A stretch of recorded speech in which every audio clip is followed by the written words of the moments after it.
Ben Shapiro's Guide to Defend Yourself in an Argument.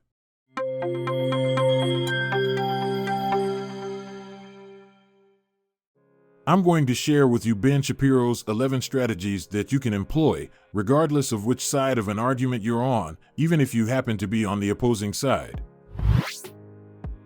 Number 11. Identifying unsubstantiated claims. Not everything that appears convincing actually constitutes a valid argument. For instance, when you come across the assertion that 9 out of 10 people believe something, it doesn't necessarily prove a point. This is an appeal to authority, and while it may be persuasive, it requires more evidence to be considered conclusive. Number 10. Leverage or manipulate science for enhanced credibility. In our society, we rightly value science, data, and statistics. People who reference quotes, data, statistics, and studies appear knowledgeable and, in a way, correct. After all, it's challenging to dispute data, isn't it? Ben Shapiro often cites a plethora of statistics to bolster his authority on the topic at hand. In the Power Moves Power Dictionary, this is known as power borrowing. It involves quoting, citing, or aligning oneself with high authority sources to harness their authority for one's own, sometimes self-serving, purposes. This approach works well until someone starts using science not to uncover the truth, but to enforce their version of it. While science, data, and statistics are technically objective, they can be manipulated to support nearly any argument. Number 9. Demanding specifics. People often hold strong but vaguely defined opinions, regardless of their position on the political spectrum. When Ben faces a broad and sweeping accusation, he takes the essential first step of pushing the other person to provide specific examples. Avoid getting caught up in defending general statements, even if you disagree with them, as doing so implies that you are accepting an argument you don't fully grasp. Instead, press the other person to precisely clarify what they mean. Number 8. Mastery of your arguments. On the defensive side, Ben is well versed in his arguments, so he avoids defending points that his argument doesn't necessitate.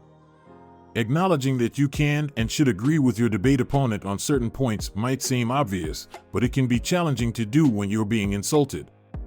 A general guideline is that if the other person resorts to attacking you, you are likely winning the debate. Ben wisely refrains from defending his own character and instead sticks to the points that strongly support his argument. Number 7. Ben's offensive strategies.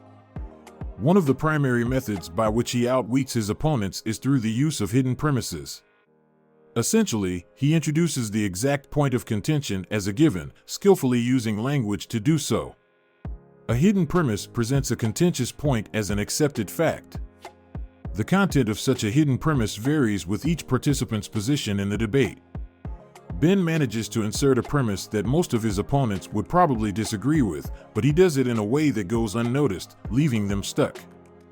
In my experience, most debates are determined by hidden premises.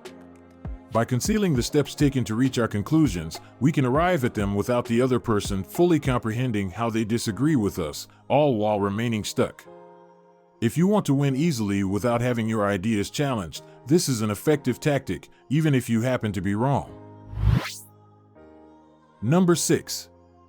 Transitioning from the abstract to the concrete.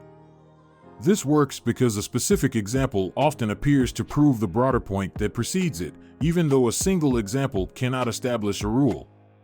Injecting humor into the specific point you're making can make it more persuasive, as people can become so engrossed in laughter that they may not critically evaluate their disagreement with your point.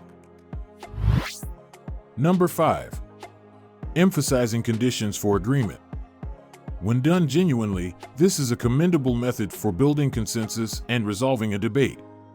However, it can also serve as a distraction, diverting your opponent's focus away from more effective ways to win the argument and onto providing the requested evidence. Number 4. Provoking your opponent's emotions.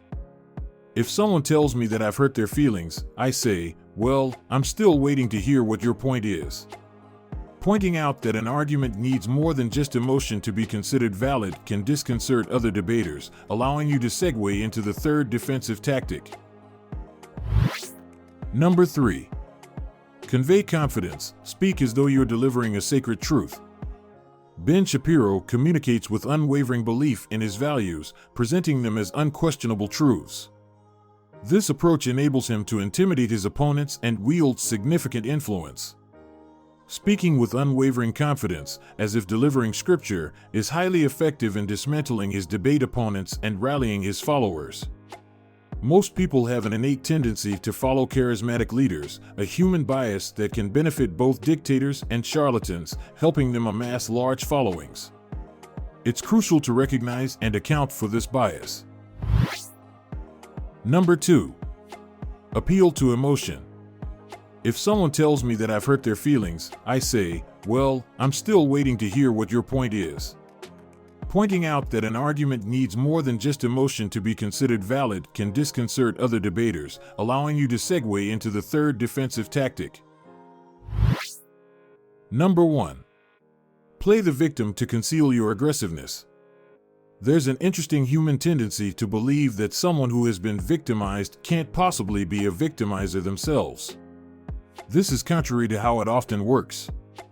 To deflect bullying accusations and provide an escape route when accused of bullying, Ben Shapiro claims he's against abuse and bullying because he was a victim of severe bullying as a child. This enables him to appear intellectually superior to his opponents while portraying himself as the victim of abuse. It sounds something like this: I'm prepared to engage in a fair and open debate with anyone, but they prefer to silence, protest, and attack me instead of debating. This approach makes him appear as a 21st century Robin Hood, advocating for justice.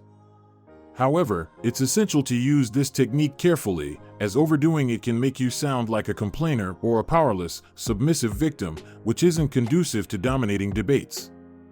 Ben Shapiro is astute enough to employ this tactic effectively. Thank you so much for tuning into this video. We hope you found the content informative and engaging. If you enjoyed what you saw and learned something valuable, please give it a thumbs up and consider subscribing to our channel for more exciting content like this. If you have any thoughts, questions, or suggestions, don't hesitate to leave a comment down below. We love hearing from our viewers and are always eager to engage in meaningful discussions with you. Also, remember to hit the notification bell so you never miss an update from us. Your support keeps us going and helps us create more quality content for you.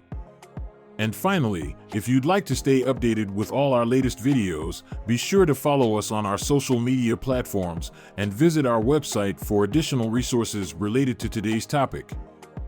Once again, thank you for being part of our community, and we look forward to seeing you in our next video. Have a fantastic day.